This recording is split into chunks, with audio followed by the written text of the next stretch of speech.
우리가 지난 시간에는 이 시장경이 13장까지 있습니다만 13장, 지금 8장 공부했습니다. 8장.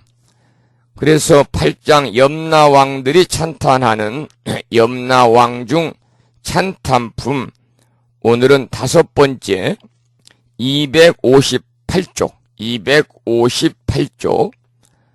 5번째 부처님과 같이 공경하리다. 여기부터 공부를 하겠습니다. 우리 보부님들은 교재 258쪽을 펴보시기 바랍니다. 본문을 함께 읽어보겠습니다. 우리말로 번역된 본문을 함께 읽겠습니다. 그때에 악독 귀왕이 합장하고 공경이 부처님께 말씀드렸다. 세존이시여, 저희들 모든 귀왕은 그 수가 한량이 없습니다.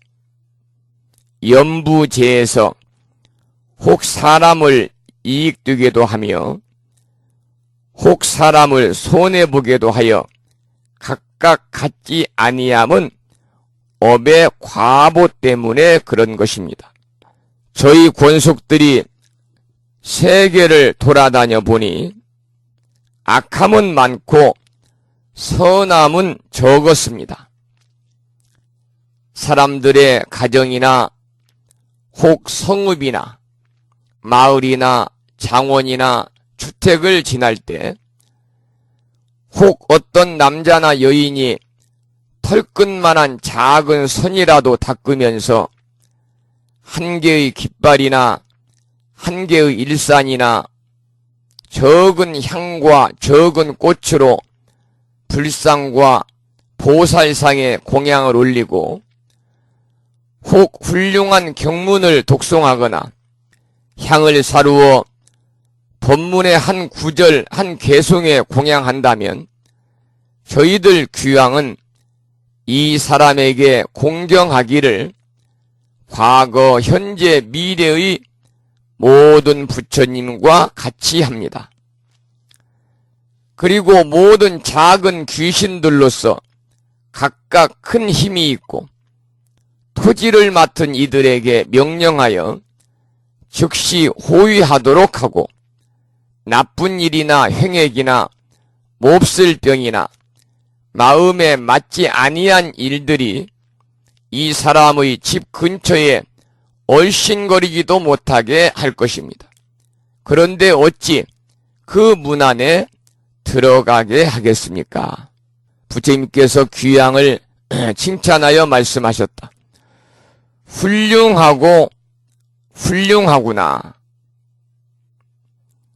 그대들 염라천자는 능히 이와 같이 선남자와 선여인을 옹호하니 내 또한 범천왕과 재석천에게 명령하여 그대들을 호위하게 하리라. 여기까지 함께 읽어보았습니다. 이 마지막에 보면은 석가모니 부처님께서 귀왕을 칭찬하는 대목이 나오잖아요. 훌륭하고 훌륭하구나. 그대들 염라천자는 등이 이와 같이 선남자와 선여인을 옹호하니 내 또한 범천왕과 재석천에게 명령을 해서 그대들을 호위하게 하겠다라고 부처님께서 귀왕을 칭찬하면서 말씀을 하고 계시죠. 이 범천왕과 재석천에 관해서 말씀을 드리겠습니다. 범천왕은 바라문교의 교조인 조화의 신입니다. 소위 우주 만물을 창조한 신으로 사바세계를 주재합니다. 특히 이제 불교의 보신으로 불교도들의 숭상을 받고 있고 또 불상 좌우에 모시는 신을 일컫기도 합니다. 이 부처님은 깨달음을 얻고 나서 자신이 깨달은 바가 너무나 심오해서 중생들에게 법을 설한다 할지라도 중생들이 자신이 설한 법을 알아듣지 못할 것을 염려해서 서가모니 부처님이 깨달음을 얻고 나서도 설법을 주저하셨습니다. 그때 처음에는 재석천이 법을 설해줄 것을 청했지만 부처님이 거절을 하셨고, 다음으로 범천이 3번에 걸쳐서 간곡하게 설법해 줄 것을 청하자 부처님이 설법을 했다고 합니다. 바로 이제 서가모니 부처님에게 3번에 걸쳐서 부처님이 깨달으신 심오한 진리를 중생들에게 간곡하게 설법해 줄 것을 청한 사람이 바로 범천왕입니다. 범천왕. 재석천은 누구냐면 불교에서 불법을 지키는 수호신이고 고대 인도 힌두교의 신인 인드라를 불교에서 수용한 것이 재석천입니다. 우리가 제망차례라고 그러잖아요. 제망차례. 인드라 그물의 땅과 바다에, 이 말입니다. 즉 온누리의 그런 뜻이거든요. 그래서 인도 신화에서 최고의 신이 인드라인데 한자로는 재석환인, 인드라를 한자로는 재석환인이나 재석천으로 이렇게 씁니다. 그래서 인드라 신이 머무는 도리천 선견궁을 뒤덮고 있는 그물이 바로 제망이기 때문에 제망을 다른 한자어로는 인다라망이다 이렇게 쓰기도 하지요. 그래서 오늘 읽어드린 그 본문 마지막에 나오는 범천왕과 재석천에 관해서 잠깐 짤막하게 설명을 좀 드렸습니다. 그러면 그 강의를 보겠습니다. 259쪽입니다. 귀양들이 여러 곳을 돌아다니다 보면 아까 읽었지요? 악함이 많고 선함이 적은 것을 보게 된다고 말합니다. 그렇지만 어떤 사람이 털끝만한 작은 선이라도 있으면 귀양은 이 사람을 공경하여 과거, 현재, 미래의 모든 부처님과 같이 대하겠다라고 말을 하거든요. 선한 일은 적고 악한 일은 많은 사람들에게 상당한 희망을 주는 메시지입니다. 귀양들이 여러 곳을 돌아다니다 보니까 악함은 많고 선함이 적은 것을 보게 되지만은 그러나 어떤 사람이 털끝만한 작은 선이라도 있으면 귀양은 이 사람을 공경한다는 겁니다. 그래가지고 과거, 현재, 미래의 모든 부처님과 같이 대하겠다. 우리 중생들에게는 선한 일보다는 악한 일을 더 많이 하는데 우리가 악한 일이라는 것은 꼭 행동으로가 아니라 신구의 삼업으로, 몸으로, 입으로, 생각으로 이 악한 일을 많이 짓는 우리 무명에 가려져 있는 미혹한 중생들에게는 상당한 희망을 주는 메시지죠. 그리고 부처님 앞에 깃발을 하나 올린다든지 또 작은 꽃송이를 올린다든지 하는 조그만 선행이라도 그것을 확대시키고 그 선행에 초점을 맞추어서 그 사람들을 제도하는 그런 일을 하겠다고 말하는 겁니다. 앞에서도 이와 같은 내용의 이야기가 나왔습니다만 작은 선, 작은 선행, 작은 착한 일 한 가지만 있어도 하루에 100가지 악한 일을 한 것이 다 소멸되는 길이 있다 그런 말씀이죠. 악한 일을 많이 하는 사람들에게 있어서 매우 희망적이고 고무적인 말씀이죠. 다시 말씀을 드리면 선한 일을 확대시켜 가지고 거기에다 어떤 무게를 싣고 그것을 중심으로 부각을 시키게 되면 차츰차츰 악한 일은 줄어들고 착한 일은 확대되어서 악이 순식간에 선으로 바뀌어버릴 수 있다, 그런 뜻입니다. 그러니까 성냥개비 한 개로 태산을 태울 수 있는 이치와 같은 거죠. 이 성냥개비는 선을 얘기합니다. 태산은 악을 얘기합니다. 그러니까 작은 손으로 많은 악을 소멸시킬 수 있다. 이만큼 이제 적선공덕행이 대단히 중요하다고 하는 것을 다시 한번 강조하고 있는 거죠. 평생을 악한 일을 하는 사람도 처음에는 아주 작은 좋지 않은 일 한 가지에서 비롯되었습니다. 예를 들어 어느 상점에서 과자를 하나 집어먹었는데 주인으로부터 아주 호된 꾸지람을 듣고 난 후에 그것이 마음의 상처가 되어서 평생을 악한 생활을 하는 조건이 되어버릴 수도 있거든요. 이처럼 아주 하찮은 일로 인해서 엄청난 결과를 가져오기도 합니다. 착한 일도 마찬가지죠.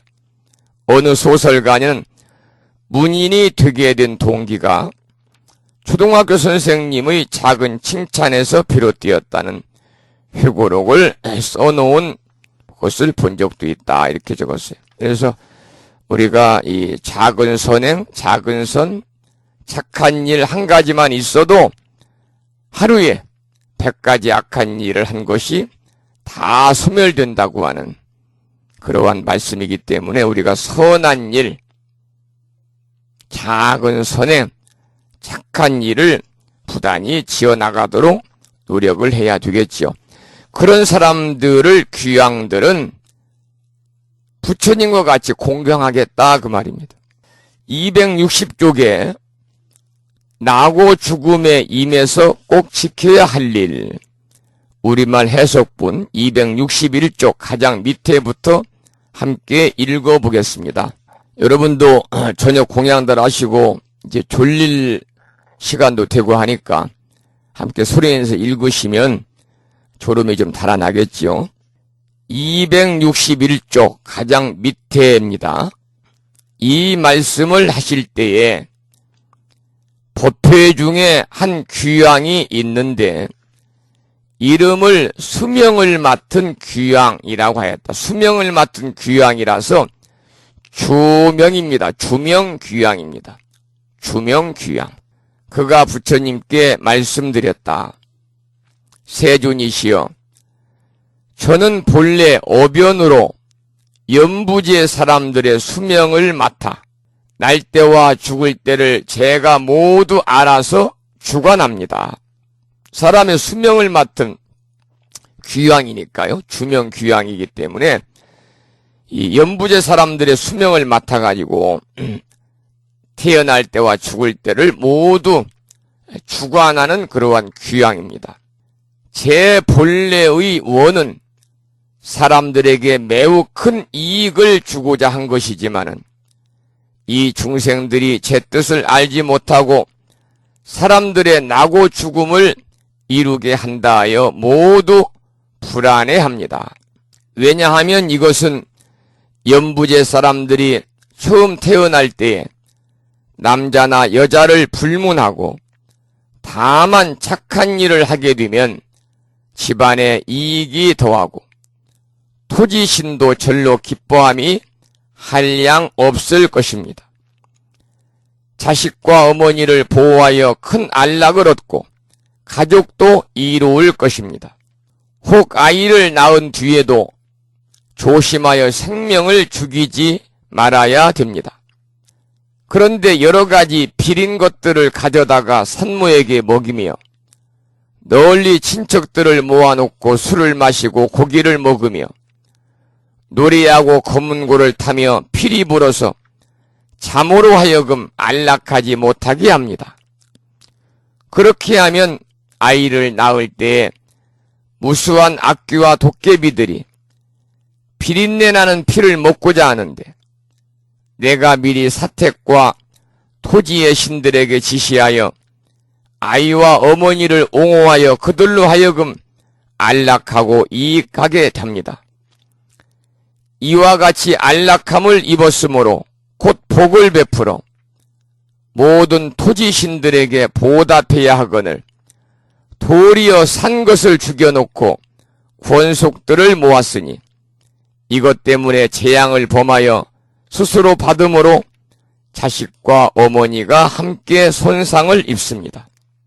또한 연부지에서 목숨을 마침에 잃은 사람이 있으면 선악을 불문하고 저는 그 목숨을 마치는 사람으로 하여금 악도에 떨어지지 않도록 하고자 하는데 하물며 스스로 선근을 닦으면서 제 힘을 도와주는 것이 되니 얼마나 다행이겠습니까?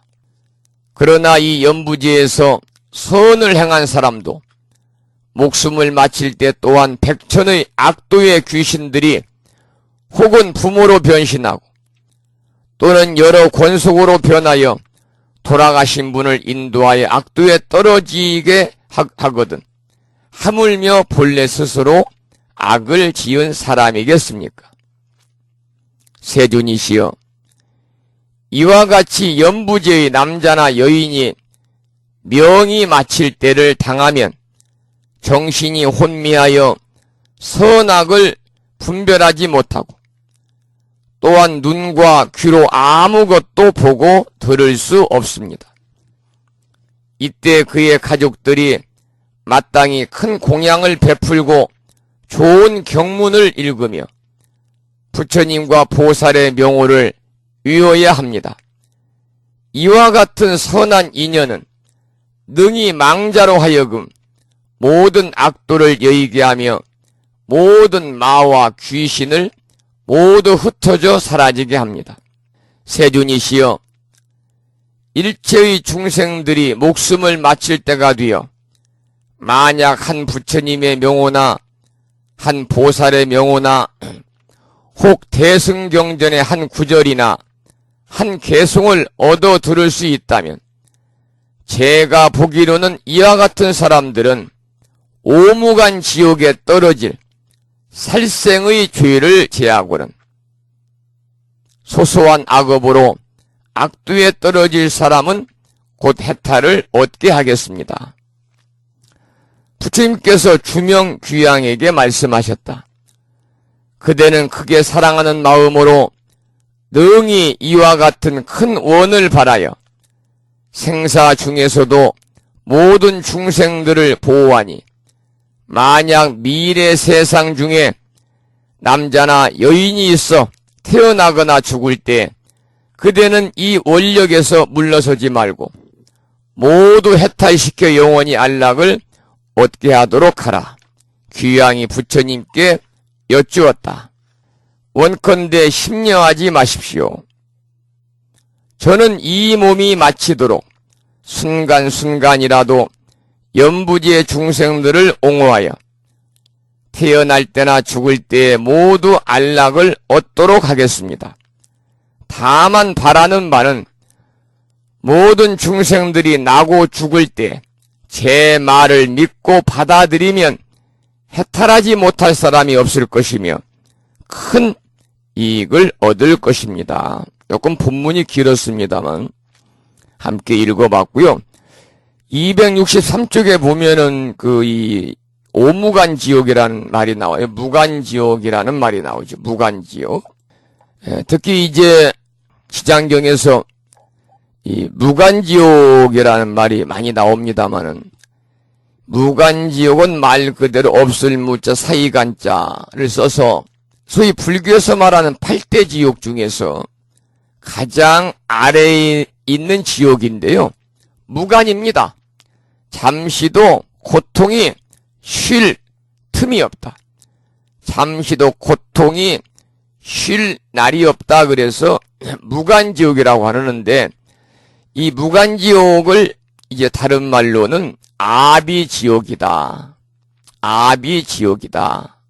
이 아자는 무자입니다. 무 한자로 아비할 때 비자는 구할 구자입니다. 그래서 아비는 전혀 구제받을 수 없다 그런 뜻이거든요. 그래서 아비지옥이 바로 무간지옥인데 이 무간지옥은 이제 어떤 오욕질을 범한 자들이 떨어지는 곳입니다.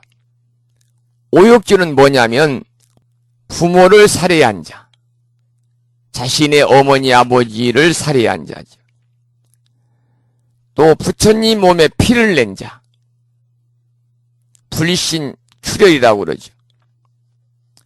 살부살모, 부모를 죽이고 아버지를 죽이고 어머니를 죽이고 불신 출혈, 부처님 몸에서 피를 내고, 그리고 불법승 삼보를 회방하고 사찰의 물건을 훔치고 또 비구들이 비구니를 범하고, 이런 자들이 바로 오욕질을 범한 자들이 떨어지는 곳이 무간지옥입니다. 이곳에 떨어지면은 옥졸들이 주인의 살가죽을 벗겨가지고 그 가죽으로 주인을 묶어서 불실에다 싣고 펄펄 타는 불 속에 던져 태운다고 그럽니다.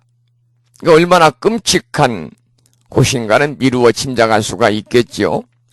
무간지옥은 바로 이제 아비지옥인데, 바로 불교에서 말하는 8대 지옥 중에서 가장 아래에 있는 지옥이고, 잠시도 고통이 쉴 날이 없다 해서 무간지옥이라고 하는데, 이곳에는 방금 말씀을 드린 것처럼 오욕죄를 범한 자들이 떨어지는 곳이 바로 무간지옥이다, 이런 말씀을 참고로 드리고요. 264쪽의 중간에 강의 내용을 읽어가면서 함께 공부하겠습니다. 사람이 일생을 통해서 행하는 수많은 일들 중에 가장 신중하게 생각하고 해야 할 일은 곧 나고 죽음에 임해서 지켜야 할 일입니다.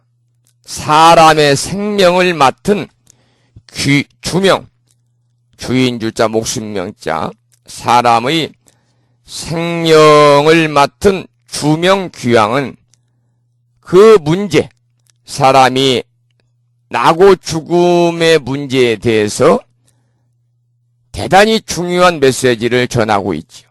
예를 들면 태어날 때에는 남녀를 불문하고 선한 일을 많이 행하라. 그리하면 주위의 신들이 기뻐하고 보호하리라. 어머니와 가족들이 편안하고 이익이 있을 것이요. 그러니까 집안에서 이렇게 후손들이 태어날 때는 선한 일을 많이 베풀으라는 겁니다. 그럴 때 주위의 신들이 기뻐해서 그들을 보호한다. 그리고 더불어서 이제 산모와 가족들이 편안하고 이익이 있을 것이다, 그 말이고요. 다음으로는 사람이 태어날 때는 생명을 죽이지 말라. 생명을 죽이면 산모와 가족들이 불행해질 거라는 겁니다. 그리고 새로 태어나는 생명을 위해서 방생을 행하라. 방생을 행하라. 그리하면 수명이 길어지며 건강한 일생이 되리라.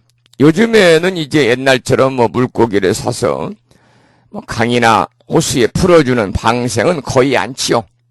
자칫하면은 환경 오염만 되고 그 물고기들이 들어가서 거기에 적응해 살지 못하고 마냥 죽어서 그냥 둥둥 떠다니는, 그러다 보면 환경이 이제 문제가 되기 때문에 지금 요즘에 한국 불교에서 말하는 진정한 방생은 인간 방생이라는 겁니다. 인간 방생. 죽어가는 사람들, 힘겹게 살아가는 사람들, 이런 사람들에게 희망과 그리고 이런 사람들에게 도움을 줘서 이 사람들이 다시 힘을 내서 살아갈 수 있는 그러한 여건을 조성해 주는 것이 바로 인간 방생이죠. 인간 방생. 새로 태어나는 생명을 위해서 방생을 해라. 그리하면 수명이 길어지고 건강한 일생이 되리라. 또 죽음에 이른 사람들은 조금 전에는 태어날 때, 사람이 태어날 때에 관한 그런 메시지고요. 이번에는 죽음에 이른 사람들에 대한 메시지입니다.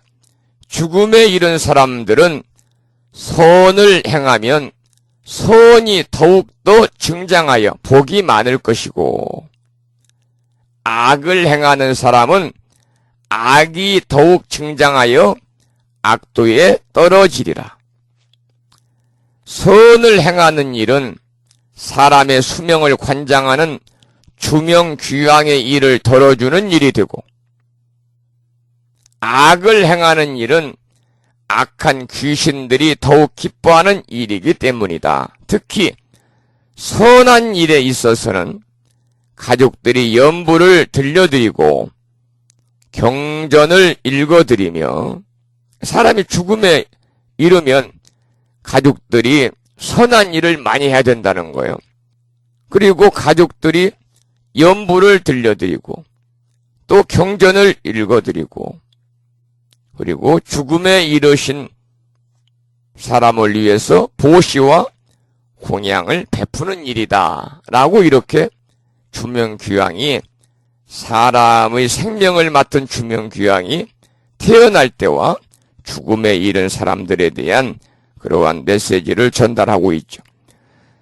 선과 악의 문제는 태어나고 죽음을 막론하고 언제나 행해야 할 일이겠지만, 사람이 죽을 때와 태어날 때는 특별히 주의해야 할 일임을 이렇게 주명귀왕은 강조하고 있습니다. 왜냐하면 모든 일이 그렇듯이 시작하는 순간이 가장 중요하기 때문이죠. 죽음도 실은 새로운 삶이 시작되는 순간이잖아요.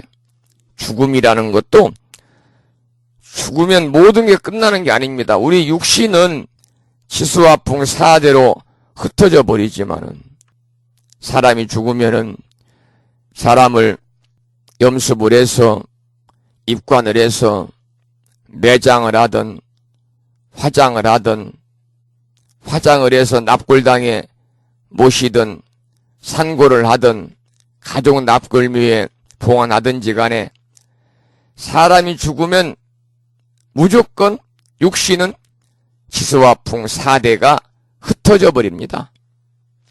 그러나 가장 중요한 영식, 신식이라고 그러죠. 영식, 또 다른 말로는 신식.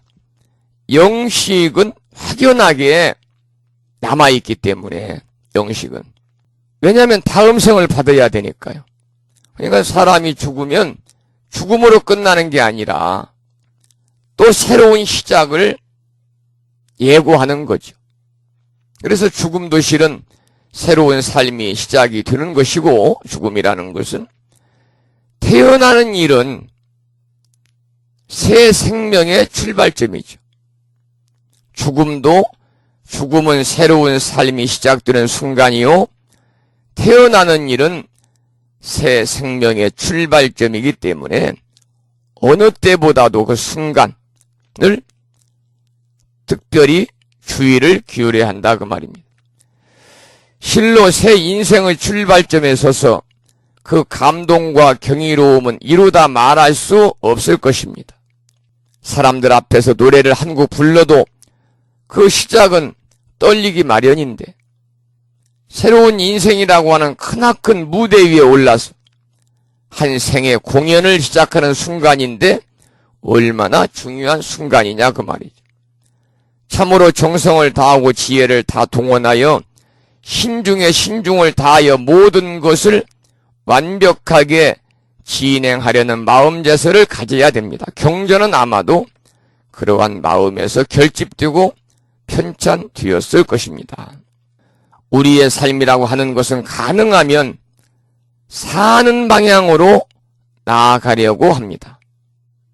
살아있는 모든 생명체는 삶에 대한 본능적인 집착이 있습니다. 그래서 이 세상에 살아있는 것은 모두 사는 방향으로 나아가려고 하는데, 이러한 이치를 깨우쳐주고자 하는 것이 바로 시장경의 참뜻이다, 그 말입니다. 누구나 이 세상에 태어나서 살아가면서 업을 짓도록 조건 지어져 있습니다. 누구나 세상에 태어나 살아가면서 업을 짓게 되어 있습니다. 그렇지만은 부득이한 경우를 제외하고 일부러 우리가 죄업을 지어서는 안 되겠죠.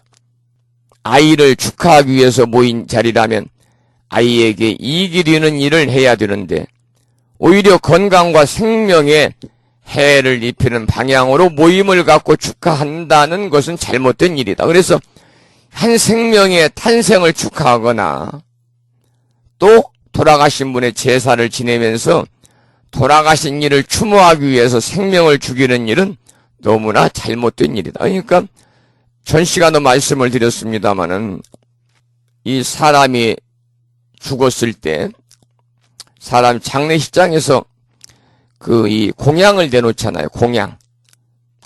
한상 차림해서 이렇게 대접을 하잖아요. 조문객들을. 조문객들에게 음식을 대접하기 위해서 살아있는 생명을 죽이지 말라는 겁니다. 아주 잘못된 것이다. 또 한 사람의 탄생을 축하하기 위해서 돌잔치라든지 이런 이 잔치를 하기 위해서 살아있는 생명체를 죽여서 그 음식을 가지고 대접하지 말아라. 그런데 어리석은 중생들은 바로 그런 업을 짓고 있다는 겁니다.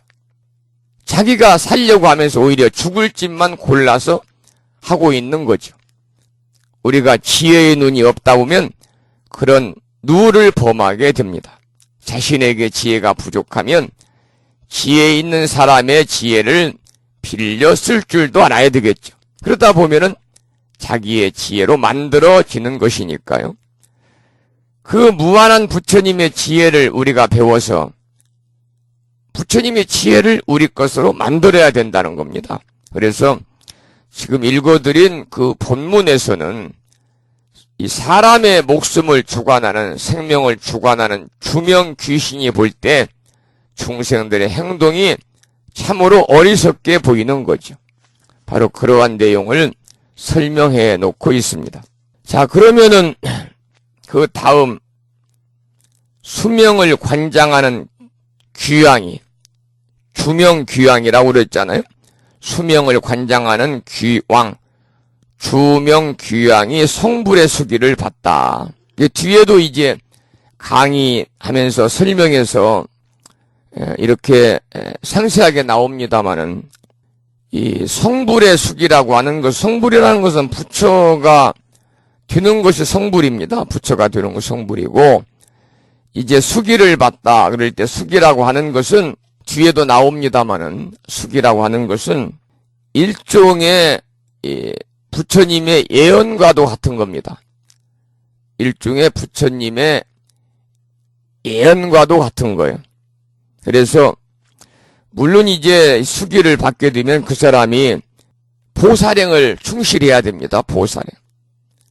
보살행을 충실히 해서 그 보살행의 공덕으로 미래에 부처님께서 언제 어느 곳에서 어떤 이름의 열애가 되어가지고 얼마 동안 법을 펴는 일을 할 것이다 라고 말씀하시는 일종의 예언과도 같은 것이 수기입니다. 그러면 267쪽에 본문을 수명을 주관하는 귀왕이 성불의 수기를 받다, 이 부분은 짤막한 내용이니까요.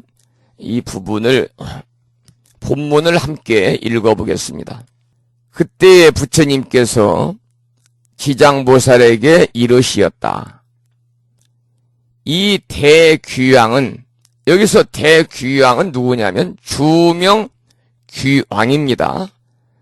이 대귀왕은 수명을 맡은 자로, 이 말씀은 성황 부처님이 지장보살에게 하는 말씀이에요. 이 대귀왕은 수명을 맡은 자로 이미 백천생을 지내면서 대귀왕이 되어서 삶과 죽음 가운데를 오가면서 중생들을 보호하고 있다. 이와 같이 보살의 자비스러운 원력 때문에 대귀왕의 몸을 나타냈을지언정 실상은 귀신이 아니다. 귀왕이라는 것은 귀신의 왕인데, 특히 이제 그 사람의 수명을 관장하는 주명귀왕은 백천생을 지내면서 이 귀왕이 되어가지고 삶과 죽음 가운데를 오가며 중생들을 보호하고 있는데, 이와 같은 보살의 자비스러운 원력 때문에 대귀왕의 몸을 하고 있으마는 실상은 귀신이 아니다 그 말입니다. 이후 170겁이 지나면 바로 이제 부처님께서는 수기를 내릴 때 언제 어느 곳에서 어떤 이름의 열애가 되어 얼마 동안 법을 펼 것이다 예언을 하잖아요. 그래서 이 주명귀왕에게 내린 수기는 뭐냐면 170겁이 지나면 마땅히 주명귀왕이 부처가 될 것이다. 불도를 성취할 것이니 그때의 명호는 무상열애라고 하고 무상열애라 할 것이며 그 부처님의 수명은 가히 겁으로 헤아리지 못할 것이다. 이 불교에서는 겁이라는 용어가 자주자주 등장을 합니다. 겁. 우리가 계산할 수 없는 그러한 시간 단위잖아요. 겁이라고 하는 것은 1겁, 10겁 그럽니다만 1겁은 소위 이 천지가 개벽한 때부터 다음 개벽할 때까지의 아주 길고 오랜 시간이니까요. 아주 오랜 세월입니다. 100겁 이렇게도 얘기하잖아요. 지장보살이여 이 대귀왕에 관한 일은 이와 같이 불가사의 하며 그가 제도한 하늘과 사람들의 수는 또한 헤아릴 수가 없다. 이 부처님께서 지장보살에게 사람의 수명을 관장하는 주명귀왕에 관해서 수기를 내리시면서 이렇게 입이 침이 마르도록 칭찬의 말씀을 하고 계시는 거예요. 그러면 267쪽의 중간에 강의 내용을 보겠습니다. 사람의 수명을 주관하는 주명귀왕은 다른 보살들이 하지 않는 특별하고도 뛰어난 보살행을 하는 그 공덕으로 아무나 수기를 받는 게 아니잖아요. 다른 보살들이 하지 않는 특별하고도 뛰어난 보살행을 한 공덕으로 미래에 성불하리라고 하는 수기를 받게 되죠. 아까도 말씀을 드렸습니다마는 수기라고 하는 말은 일종의 예언이다. 예언. 장차 뭐가 될 것이라고 하는 뭐가 이루어질 것이라는 예언이다 그 말입니다.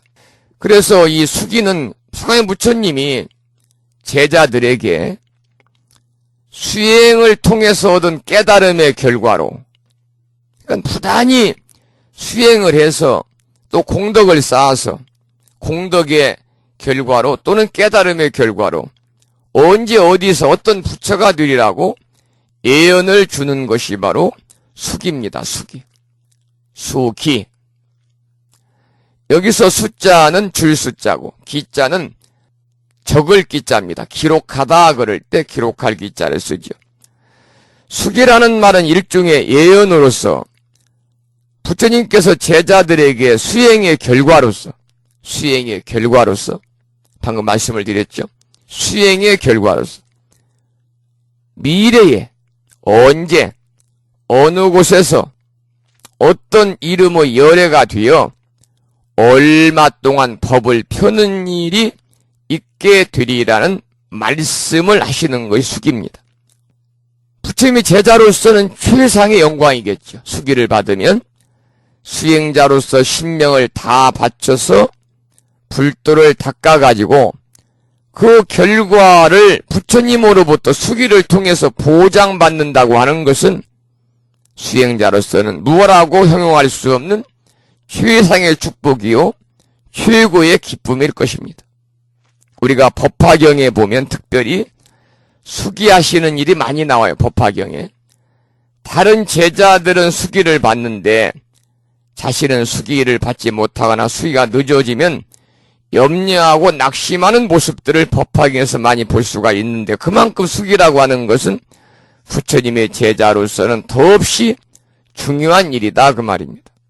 다행히 사람의 목숨, 삶과 죽음, 수명을 관장하는 이 주명귀양은 방금 본문에서 나온 것처럼 무상열애라고 하는 이름으로, 무상열애. 여기서 무상이다 그럴 때 무상은 없을 무자에 항상 상상상자 아니라 서로상자를 썼습니다. 없을 무자에 서로상자를 쓰는 무상열애라는 이름으로 성불아리라는 수기를 받았잖아요. 그래서 주명귀양은 아주 특별한 보살행을 통해서 수많은 사람들을 제도하여 선도에 들게 하고, 수많은 사람들을 제도해서 악도가 아닌 선도에 들게 하고, 결국에는 성불에서 또다시 무량 중생을 건지게 된다는 아름다운 이야기, 염라 왕중 찬탄품이 여기서 이제 끝을 맺게 되겠습니다. 자, 이제 제 9장을 보겠습니다. 제 9장. 칭불 명호품입니다. 칭불입니다. 칭불. 칭하다, 그를 칭불입니다. 이 칭불, 이제 칭자는 저울대칭을 씁니다만, 부처님의 명호를 부르는 그런 품이 되겠습니다. 칭불 명호품, 부처님의 명호를 부르라. 우리 법우님들은 271쪽을 펴시고 함께 보겠습니다. 이 칭불 명호품에서 이제 이 칭불 명호품의 대강의 줄거리가 거기에 쓰여져 있죠. 대강의 해설이라고 되어 있습니다만 그 내용을 한번 보겠습니다. 지금 공부할 제9장은 어떤 내용으로 구성이 되어 있는지, 칭불이니까 이게 저울 칭자도 되지만 일컬을 칭자, 일컫는다. 일컬을 칭자. 일컬을 칭자를 써서 부처님의 명호를 일컫는다. 이 말은 부처님 명호를 부른다 그 말입니다. 칭불 명호품은 부처님의 명호를 부르다는 뜻으로 지장보살이 부처님께 만약 사람들이 한 부처님의 명호만을 이루더라도 그 공덕이 무량한데 많은 부처님의 명호를 이룬다면 그 공덕은 사람의 말로 다 표현하지 못하고 사람의 생각으로 미치지 못할 정도로 많다고 말씀을 하십니다. 그러면 칭입니다. 일컬을 칭자. 칭불 명호품의 대강의 줄거리를 살펴보겠습니다. 지장보살이 부처님께 생사 고해에 허덕이는 중생들에게 이익이 되는 말을 사리어도 들으냐고 묻습니다. 부처님께서는 지장보살에게 육도 중생들을 제도하기 위해서, 육도라고 하는 것은 지옥에서 천상까지 얘기합니다. 천상, 인간, 아수라, 그리고 아귀, 축생, 지옥을 말하죠. 부처님께서는 지장보살에게 천상에서 지옥까지 육도 중생들을 제도하기 위해서 불가사의한 일을 말하게 하고 모든 중생들을 구제하겠다는 지장보살의 원이 성취가 되면은 과거, 현재, 미래의 중생들에 대해서 걱정을 하지 않겠다고 말씀을 하세요. 여기서 우리는 그 몇 차례 공부를 했습니다마는 그 지장보살님의 그 원력, 또 지장보살님의 남들이 도저히 흉내낼 수 없는 그러한 지장보살님만의 정신, 우리가 세 가지로 나누어서 여러 번 공부를 했잖아요. 예를 들면 중생, 도진, 방증볼이라든지 지용, 미공, 서불, 성불이라든지 불입지옥, 수입지옥이라든지 이 말씀은 중생, 도진, 방증볼이는 중생을 모두 제도하고 난 후에 깨달음을 이루겠다는 거고 지용, 미공, 서불, 성불은 지옥이 미공이죠. 텅 비지 않으면 결코 나는 성불하지 않겠다는 말이고 불입지옥, 수입지옥은 내가 지옥에 들어가지 않으면 누가 지옥에 들어가서 제도하리요 이런 말이거든요. 그러니까 부처님께서는 지장보살에게 육도 중생들을 제도하기 위해서 불가사의한 일을 말하게 하고 그 다음 모든 중생들을 구제하겠다는 그리고 성불하겠다는 그런 지장보살의 원이 성취가 되면은 과거, 현재, 미래 중생들에 대해서 걱정을 하지 않겠다라고 서가모니 부처님이 지장보살에게 말씀을 하시죠.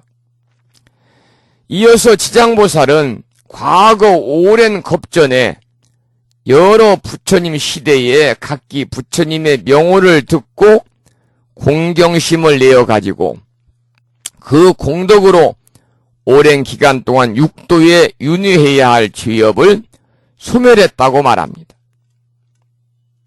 부처님의 명호를 듣고 공경심을 낸 그 공덕으로 오랜 기간 동안 육도에 윤회해야 될 죄업을 소멸했다.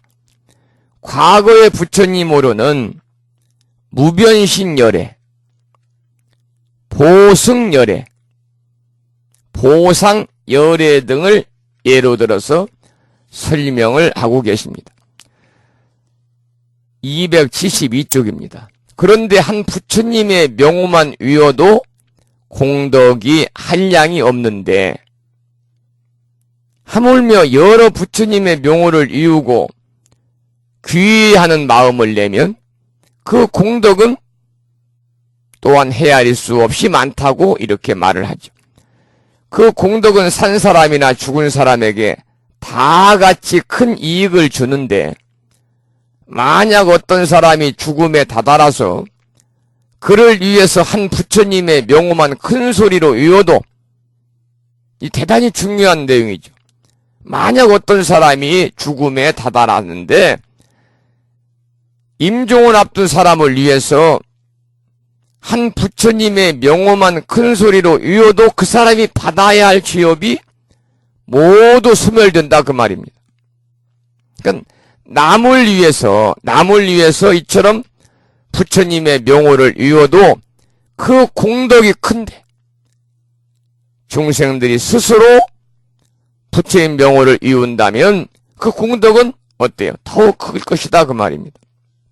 그래서 제목 그대로 칭불 명호품입니다. 부처님 명호를 불러라 그 말입니다. 그래서 이 칭불 명호품은 부처님의 명호를 일컫는 공덕과 또 거기에 따르는 수행법에 대해서 이야기하고 있는 내용이 제9장입니다. 칭불 명호품인데 오늘날 불자들이 불보살의 명호를 외우는 것은 바로 여기에서 출발했다는 거죠.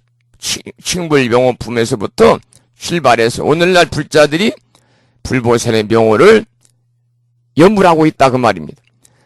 그래서 칭불 명호품에서 부처님의 명호를 부르거나 불상을 조성하거나 또는 그림을 그리거나 이 불화, 탱화라고 그러잖아요.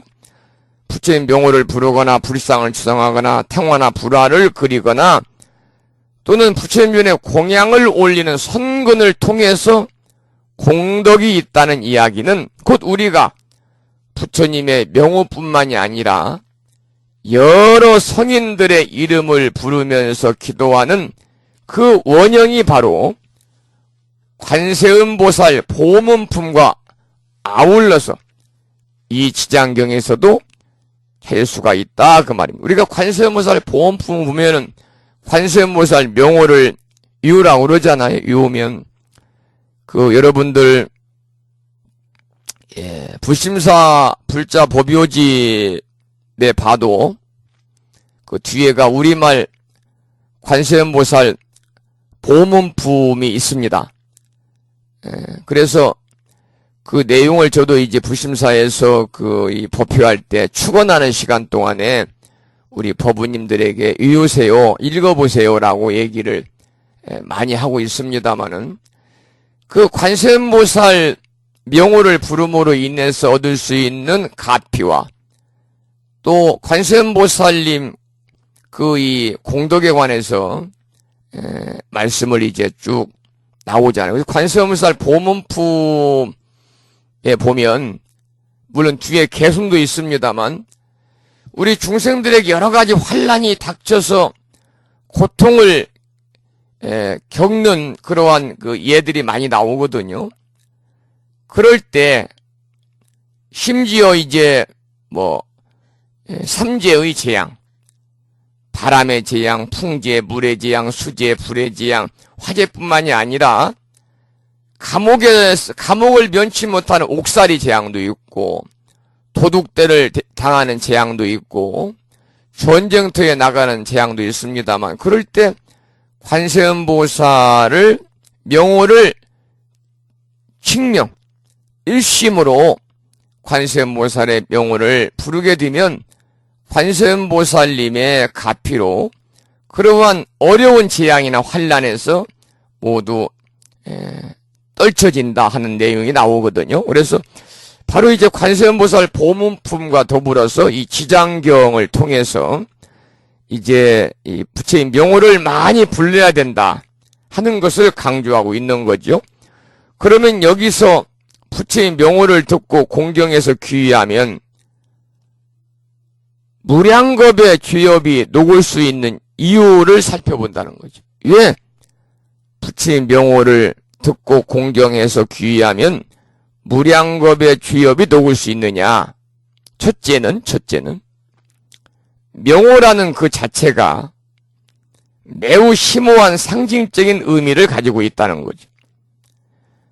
부처님의 명호는 어느 하나라도 그가 가지고 있는 심오한 뜻을 마음과 행동을 통해서 성취할 수 있다면 우리들의 욕망의 세계와 고통의 세계와 윤회의 세계를 벗어나서 해탈과 열반의 세계에 충분히 들어갈 수 있다. 가령 경전에서 무변신열애, 보승열애, 보상열애를 이야기하고 있는데 무변신열애, 무변한 몸을 얻거나 보승열애, 참으로 수승한 보배, 즉 깨달음과 열반을 얻거나 이게 보승열애예요. 또 부처님이 증득하신 지혜를 성취한다면은 무량겁의 지업을 녹이는 일은 실로 어렵지 않다는 거죠. 왜? 거기에는 이미 지업이라는 것은 존재하지 않는 경지이다 그 말입니다. 두 번째는 우리의 한 마음에 10개, 10십자, 그리고 경계할 때 지경계자지요. 이 10가지의 세계가 모두 갖추어져 있는 성구의 관점에서 볼 때, 성구라는 것은 성품 성자에 갖출 구자를 씁니다. 만선성불, 만선성불, 일만만자, 착할선자, 이룰성자, 부처불자. 즉 아무리 사소한 수행이나 선행이라 하더라도 누구나 성불할 수 있다 그 말이죠. 업장을 녹여서 완전한 사람이 되는 일은 없는 것을 새로 지어내는 것이 아니라, 여기서 업장을 녹여서 완전한 사람이라고 하는 것은 완전한 사람은 부처님을 얘기합니다. 업장을 녹여서 부처가 되는 일은 없는 것을 새로 지어내는 것이 아니라 이미 자기 자신 속에 갖추어져 있는 것을 행동으로 옮기는 것이다. 우리 모두는 이미 우리 자신 속에 다 부처의 모습을 갖추고 있어요. 다 불성을 가지고 있다. 불성을 가지고 있다. 그러니까 그 부처의 모습을 갖추고 있는데 그 부처의 모습을 밖으로 들춰내서 부처다운 삶을 살지 않기 때문에 문제가 있는 거죠. 우리가 이미 자신 속에 갖추어져 있는 불성을 행동으로 옮기면 그게 바로 이 자리에서 부처님의 삶을 실천하는 거잖아요. 바로 이 자리에서 우리가 부처님의 삶을 실천하면 바로 우리는 부처가 되는 것이고, 바로 이 자리에서 반대로 지옥의 삶을 실천하면 곧 지옥이 되는 거죠. 그래서 일반 불자들로서는 부처님의 법을 수행한다고 해서 가족을 버리고 산속으로 들어갈 수도 없고, 오매불망 화두를 가지고 참선을 하거나 경전만을 읽을 수도 없기 때문에, 또 일반 불자들은 선방에 들어가거나 불교 경전 연구에 전념하기도 어렵잖아요.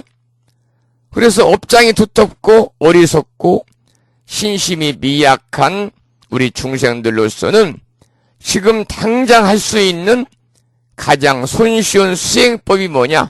오직 부처님의 불보살님의 명호를 위우고 생각하는 것이다. 연불이다 그 말입니다. 연불이다.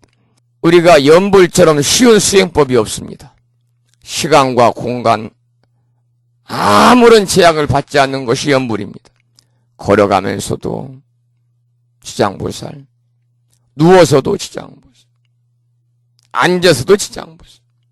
이 불교적인 삶은 어느 곳에 이르렀느냐 있지 않고 어느 방향을 향해서 가느냐에 있는 거죠. 어느 방향을 향해서 가고 있느냐. 동쪽으로 기운 나무는 언젠가는 반드시 동쪽으로 넘어지듯이 부처님의 명호를 듣고 공경하는 데부터 불도를 닦기 시작하면 차츰차츰 깊은 경지의 부처님법에 들어서 마침내 궁극의 깨달음까지 얻을 수 있습니다. 그러므로 부처님의 명호를 듣고 공경하고 위우면 그 무엇도 성취하지 못할 것이 없다. 또 일행일불 사상에서 볼 때 일행일불, 한 가지 좋은 일을 하고 일불, 한 가지 부처님 명호를 생각할 때 그 순간 그는 곧 부처님의 삶을 사는 사람이고, 따라서 그 순간에 그는 부처님이다 그 말입니다. 일행일불 사상으로 볼 때 일행이죠. 행은 선행을 얘기합니다.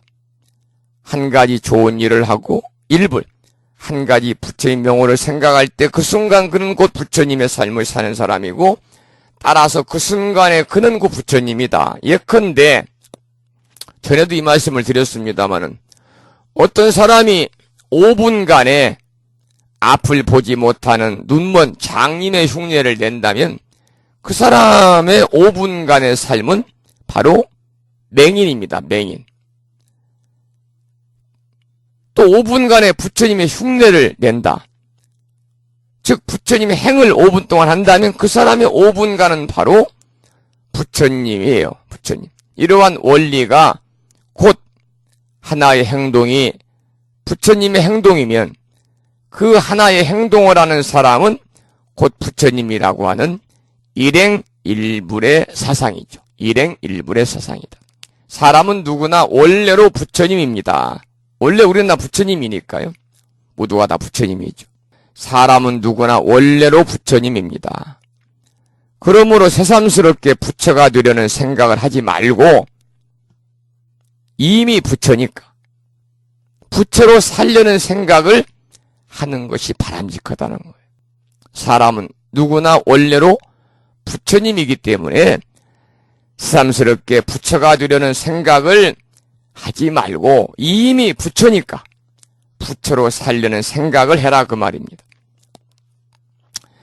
하루 생활의 1000가지 행동이 모두 부처이기를 기대하지 말고 하루에 단 한 가지씩만이라도 부처의 행을 하다 보면 어느 날 거의 모두가 부처의 행동을 하고 있음을 깨닫게 될 것입니다. 여러분도 저도 마찬가지죠.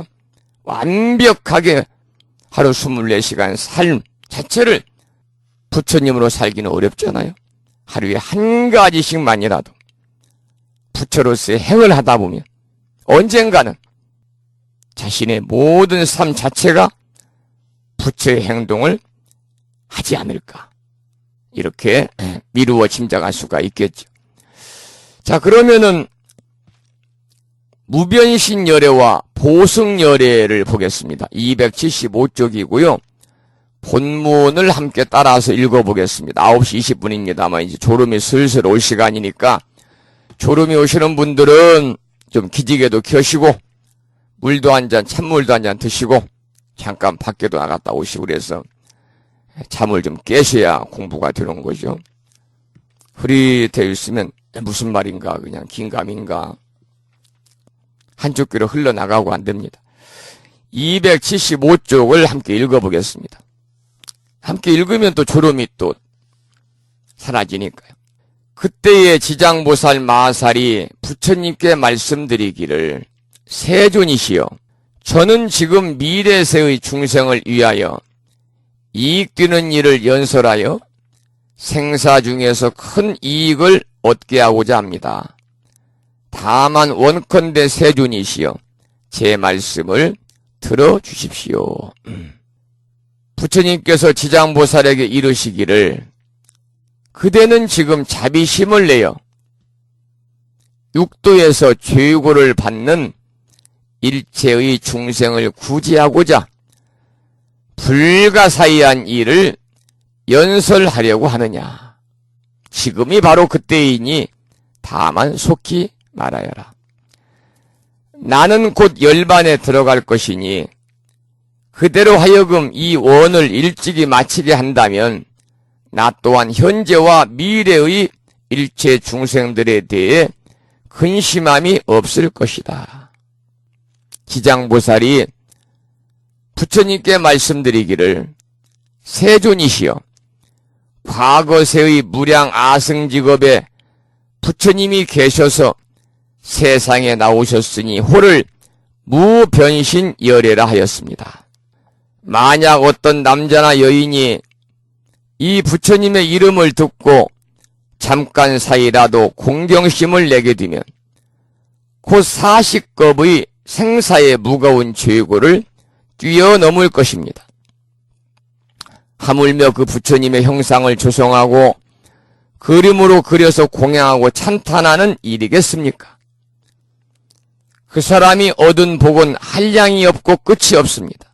또한 과거세의 항아사겁에 부처님이 계셔서 나오셨으니 호를 보승열애라 하였습니다.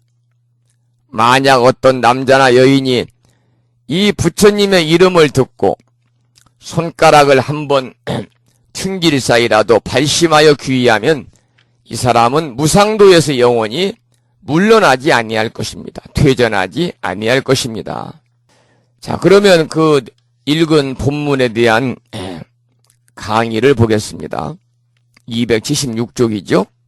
지장보살은 부처님의 증명하에 미래의 중생들을 위하여 큰 이익이 되는 일을 내가 설하려고 하니 허락해달라 이렇게 청을 했죠. 그러자 서가모 부처님께서는 지장보살의 그 간절한 청을 허락하시면서 지장보살에게 말씀하시기를 그대는 육도 중생들을 제도할 훌륭한 법을 설하라. 지금이 바로 그때이니라. 그리고 나는 곧 열반에 들어야 한다. 그대를 믿고 미래의 모든 중생들을 염려하지 않고 편안히 눈을 감으리라. 이런 말씀까지 하셨거든요. 부처님이 열반에 드시는 그 중요한 시기에 그리고 부처님이 지장보살의 가르침을 믿고 미래의 중생들을 염려하지 않을 수 있는 위대한 법문이라는 것은 뭐냐면 칭불명호, 칭불명호.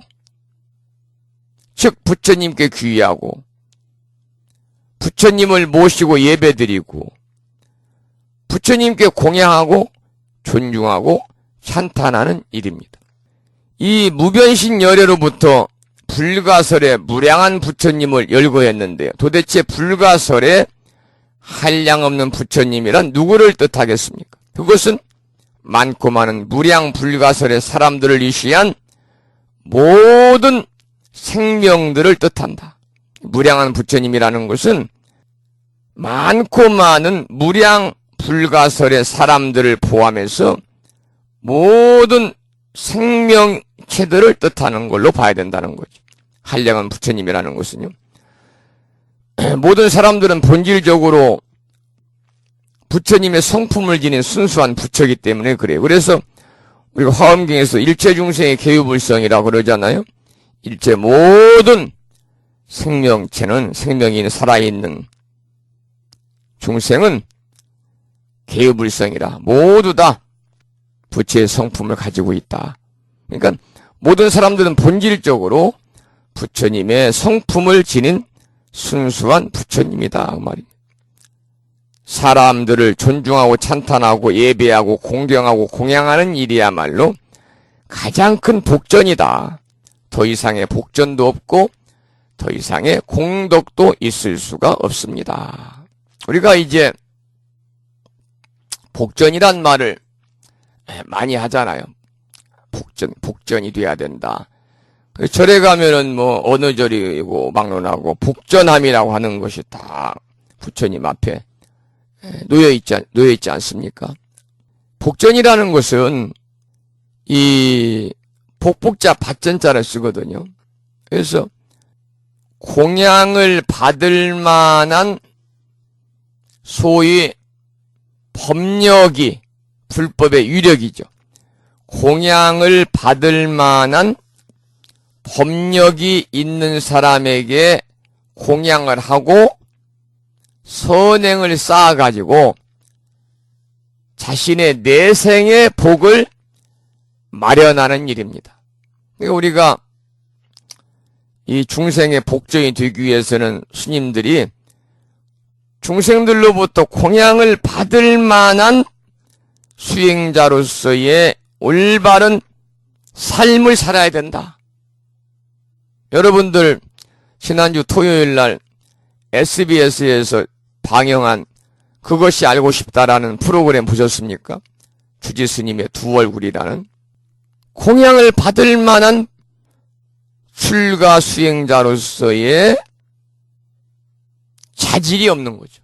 자질이. 그런 곳에 우리가 공양하고 하면 그게 복전이 되겠습니까? 오히려 그 수행자가 타락한 삶을 사는 데에 내가 일조하는 거예요. 일조하는 거예요. 그래서 여러분들 이 보시도요. 제대로 해야 된다는 거예요. 정말로 공양을 받을 만한 수행자로서의 자질이 있는 거예요.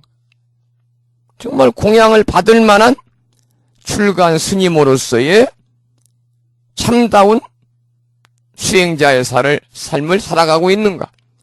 정말로 공양을 받을 만한 법력이 있는 분인가?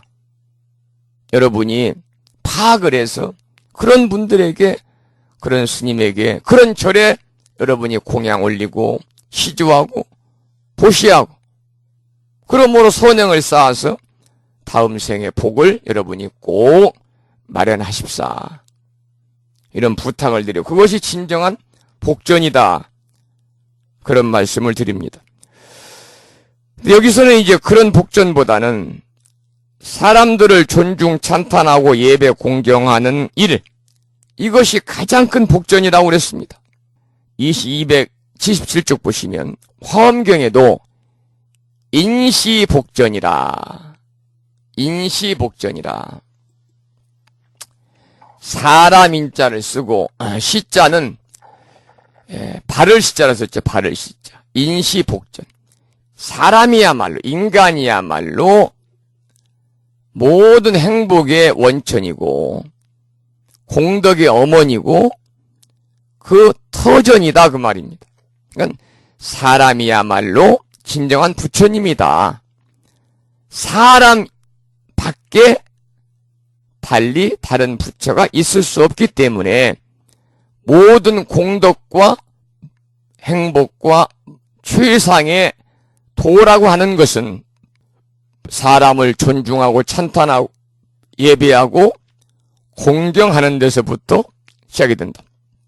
사람들을 존중하고 찬탄하고 예배 공경하는 데부터 모든 공덕과 최상의 행복, 최상의 도가 일어난다 그랬는데, 여기에서 이제 등장하는 이야기가 이제 법화경 20품에 나오는 상불경 보살에 관한 얘기가 나와요. 상불경 보살. 여러분들 상불경 보살의 이야기는 법문을 통해서 많이 들으셨죠? 그러니까 이제 거슬러 올라가면 뭐 옛날에라고 하기는 그렇고 저 먼 겁 중에 한 보살 비구가 있었습니다. 그런데 이름이 상불경입니다. 항상 상자, 안이불자, 그리고 경자는 가벼울 경자를 씁니다. 가벼울 경자. 그러니까 이름 그대로 항상 가볍게 여기지 않는다는 겁니다. 상불경 보살은 어떤 사람이든지 간에 만나는 사람마다 방금 말씀드린 것처럼 존중하고 찬탄하고 예배하고 공경했죠. 모든 사람들, 만나는 사람들마다 그를 예배하고 찬탄했어요. 그리고 이렇게 말을 합니다. 나는 그대들을 깊이 공경하나니, 나는 그대들을 깊이 공경하나니 그대들은 모두가 마땅히 성불할 사람이다 라고 얘기를 해요. 그래서 상불경 보살은 힘써 경을 읽는 것도 아니고 이와 같이 오직 예배만 했습니다.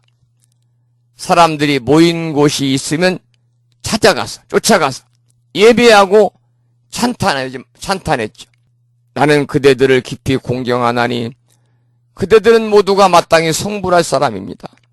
이 말을 듣고 개중에는 화를 내고 나쁜 말로 꾸짖고 욕하고 해도 상불경 보살은 개의치 않고 예배하고 공경하고 찬탄하는 것을 쉬지 않았습니다.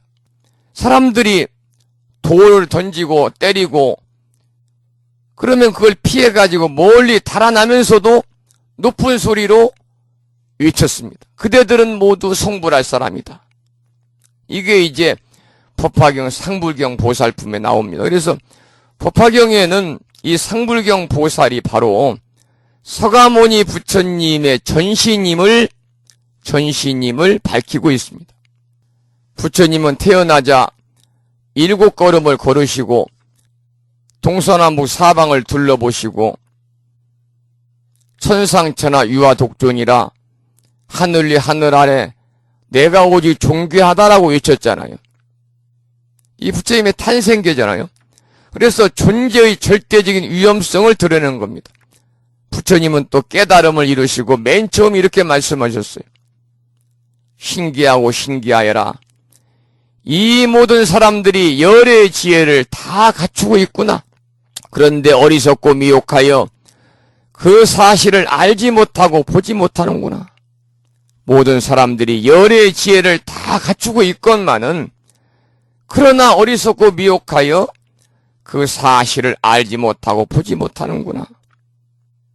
화엄경 열의 출현품에 나오는 말입니다. 이 말은 말 그대로 모든 사람이 부처님과 똑같은 지혜를 가졌고 그래서 사람이 곧 부처님을 일러주는 겁니다. 사람들이 알지 못하고 보지 못한다고 해서 부처님이 아닌 것은 아니거든요. 여기에 이제 상불경 보살품이 나와요. 217쪽입니다. 상불경 보살은 서가모니 부처님의 전신으로서 과거 오랜 세월 전에 상불경이란 비구가 되어, 비구입니다, 비구. 비구 수행자입니다. 수행을 하였는데, 우리가 상불경 보살품 그러면, 자칫 상불경 성별이 여자로 생각할 수가 있는데, 비구입니다. 상불경이라는 비구가 되어 수행을 하였는데, 이 비구는 경을 읽거나, 염불을 하지도 않고 다만 만나는 사람마다 그들을 향해서 나는 여러분들을 깊이 존경합니다. 나는 여러분들을 깊이 존경합니다. 감히 불경이죠. 가볍게 여기거나 업신여기지 않겠습니다.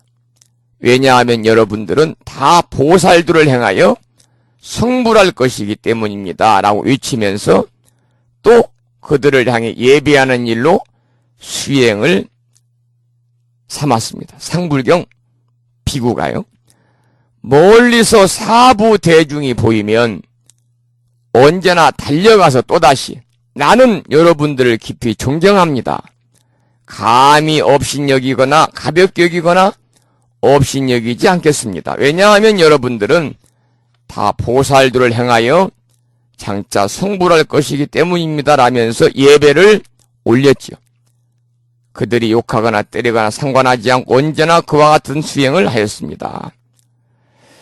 자, 법화경 제20품 상불경 보살품에 나오는 얘기인데요. 이 법화경의 이 말씀이 곧 모든 사람들을 부처님으로 보아야 하고, 모든 사람들을 부처님으로 보아야 하고, 사람들의 실상을 바로 알면 결국은 부처님일 수밖에 없다는 뜻을 보여주고 있기 때문에 부처님을 공경하고 공양하고 존중하고 찬탄한다는 것은 곧 사람들을 공경하고 공양하고 존중하고 찬탄한다는 의미다. 왜? 중생이 곧 부처이기 때문에 그런 거죠. 부처가 곧 사람이기 때문에. 사람이고 부처라는 그 인불 사상에 의해서 그렇다고 말입니다. 사람들을 존중 찬탄하고 공경 공양할 때 모든 일이 성취되고 성인의 과유까지 오를 수가 있습니다.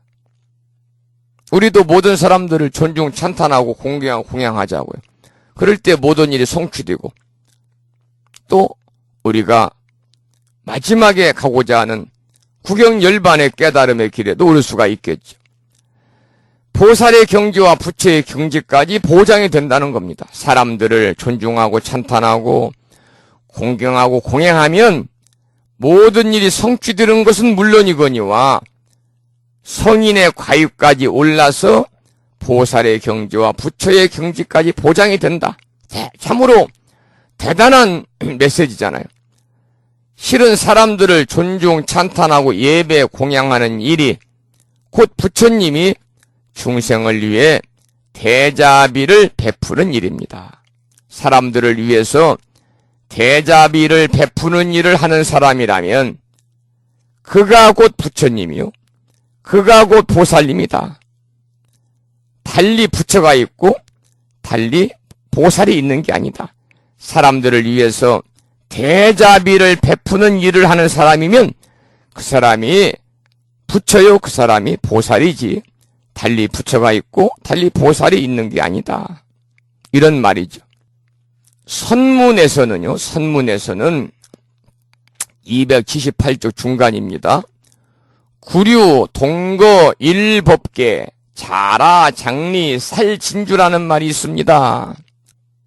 구류. 9가지 종류죠. 동거, 일법계. 이 내용을 조금 이제 설명을 잠깐 드리면 그런 내용이 되겠죠. 설명을 드리면 구류, 동거, 일법계니까요.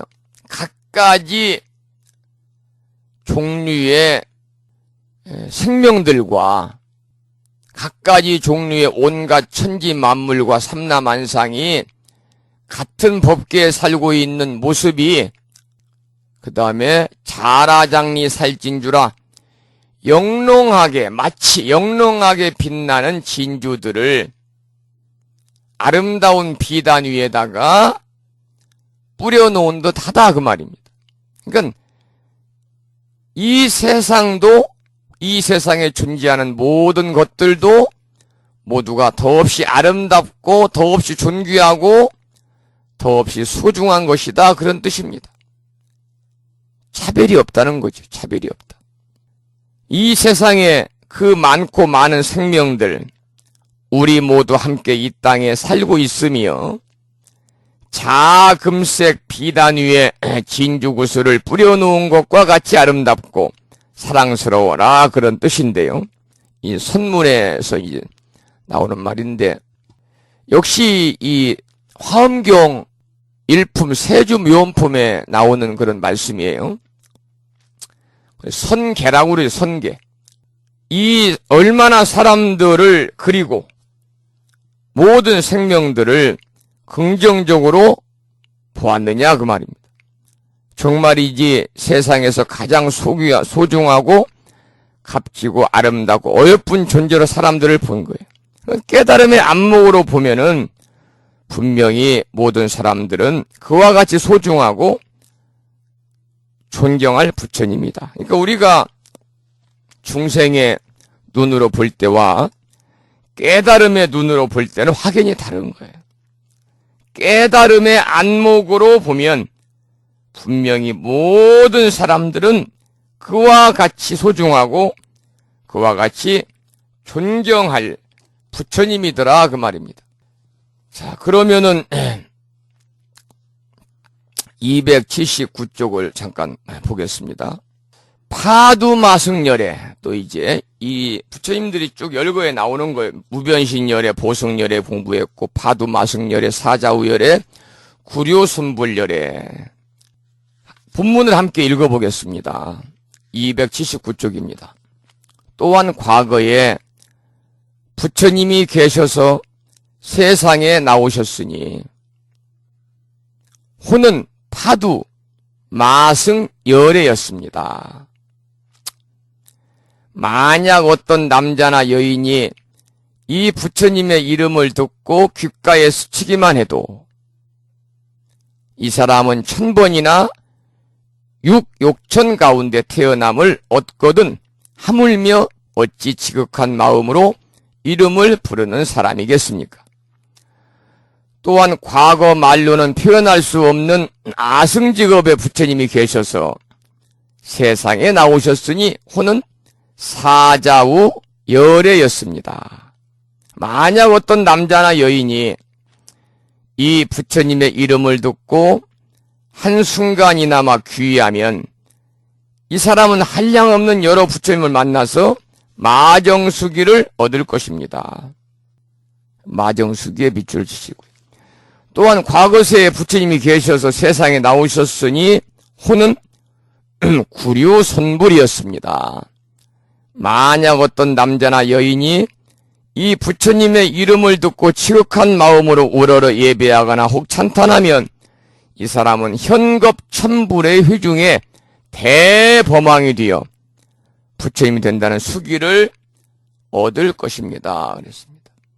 마정수기라는 말이 나오잖아요. 마정수기.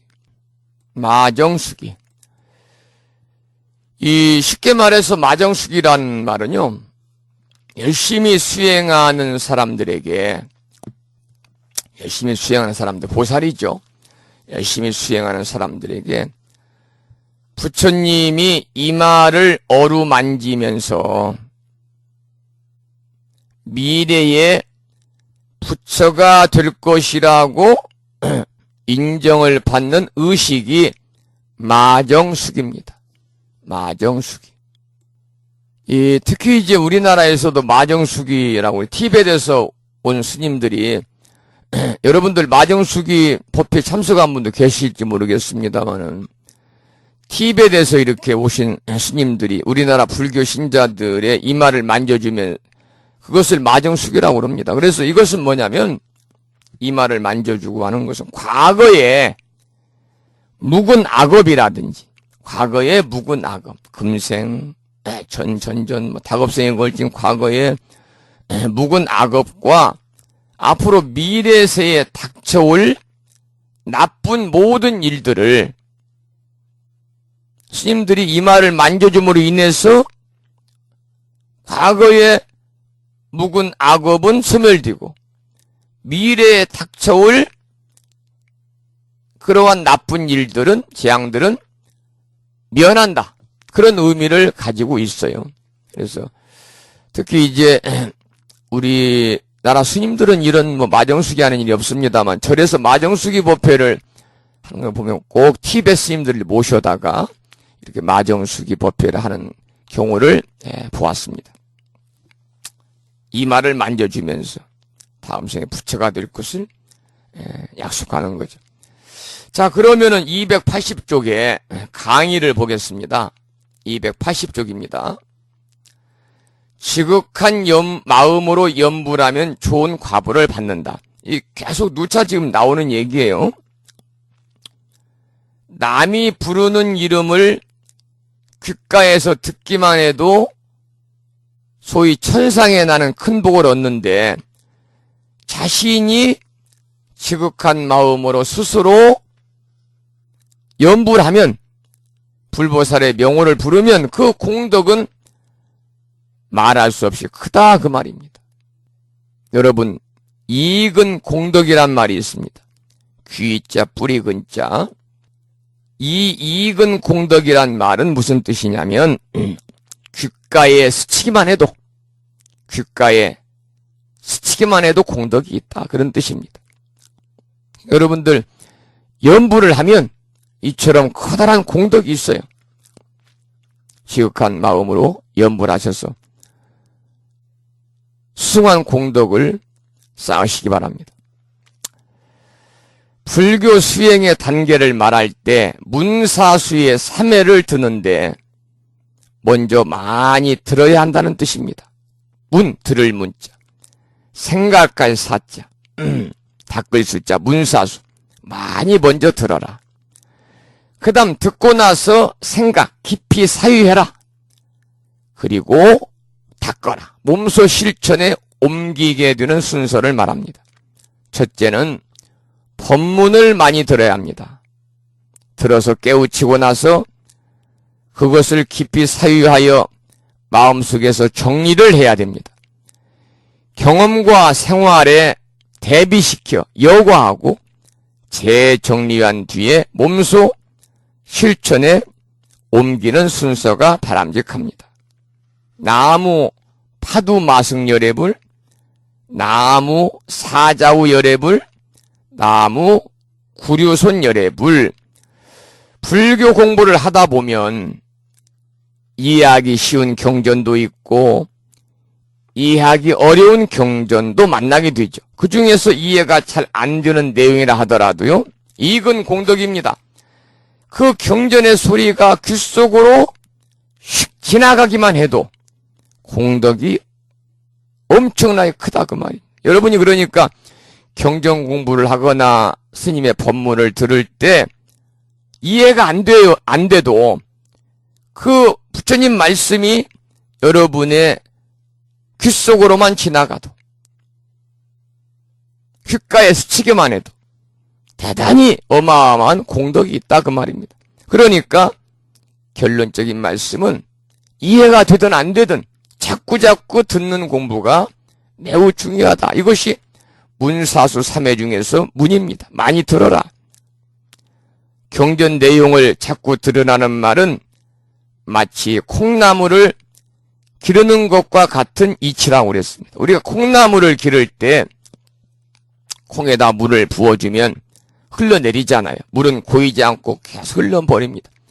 그래도 콩나물은 자랍니다. 그 원리처럼 부처님의 말씀을 100마디를 들어가지고 한마디만 이해한다고 그래도 그것은 값지고 훌륭한 일이요, 더 나아가서는 성불의 씨앗이 되는 것이다. 성불의 씨앗이 되는 것이다. 우리가 이제 문사수 3회라고 그랬잖아요. 불교 수행의 단계를 많이 들어라, 많이 듣고 많이 사유 생각하고 많이 닦아라 그랬는데 왜 3회라고 그러냐면 듣는 지혜입니다. 이게 문해입니다. 문해, 지혜지자, 듣는 지혜.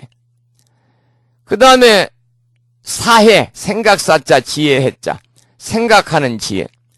세 번째는 수혜, 닦을 수혜, 닦을 수자, 지혜자, 닦는 지혜입니다. 그래서 듣는 지혜, 문해, 생각하는 지혜, 사해, 닦는 지혜, 수혜를 가리켜서 우리가 불교 수행의 3단계, 문사수 3회를 드는 거죠. 우리가 이제 듣는 지혜는 문해인데요. 부처님의 가르침은 정말 소중하잖아요. 부처님의 소중한 가르침이야말로 우리의 생명의 가치를 일깨워주는 말씀입니다. 그러니까 우리가 우리의 생명 가치를 일깨워주는 부처님의 소중한 가르침을 잊지 말아야 되는데, 그러기 위해서는 끊임없이 부처님의 법문에 우리가 귀를 기울여야 한다, 그 말입니다. 이 말이 듣는 지의 문해입니다. 문사수 중에서 두 번째 생각하는 지의 사예는 귀로 듣는 것만으로는 아니라는 겁니다. 부처님 법을 귀로 듣는 것도 좋지만 이익은 공덕이라고 그까지 치기만 해도 커다란 공덕이 되지만은 더 중요한 것은 부처님의 진리의 말씀, 소위 부처님 법문을 구체적으로 나의 삶에 적용해서 비추어 보아야 한다는 겁니다. 부처님 법문을, 부처님 말씀을 들으면 들은 부처님의 진리의 말씀을 구체적으로 나의 삶에 적용해서 비추어 봐라. 이것이 두 번째 생각하는 지의 사예입니다. 세 번째는 닦는 지혜. 닦을 숫자, 지혜자, 수혜인데, 이제껏 나의 삶이 부처님 가르침과 다른 방향으로 가고 있다면 결단코 수정해 가야 됩니다. 여러분도 그래요. 지금 살아가는 여러분의 모습이, 여러분의 삶 자체가 부처님의 가르침과는 다른 방향으로 가고 있는 것 같다 그러면 여러분이 맹세코 빠른 시간 내에 수정해야 된다는 겁니다. 자신의 삶을. 왜? 아닌 것은 아니기 때문에 그래요. 그래서 문사수 3회는요, 진리와 다름이 없는 삶을 사는 우리 불자들에게는 대단히 중요한 겁니다. 그래서 일부 절에서는 법회 이름이 문사수 법회해서 법회를 봉행하는 절들도 있어요. 지금까지 한 달에 2번 바닷길이 열리는 신비의 무창부의 수욕장에서 1.6km 떨어져 있는 참회 기도도량 불심사 무창 불교대학에서 진어 성종이었습니다. 오랜 시간 동안 고맙습니다. 안녕히 주무십시오. 나무아미타불 관세음보살 붓다로 삽시다. 감사합니다.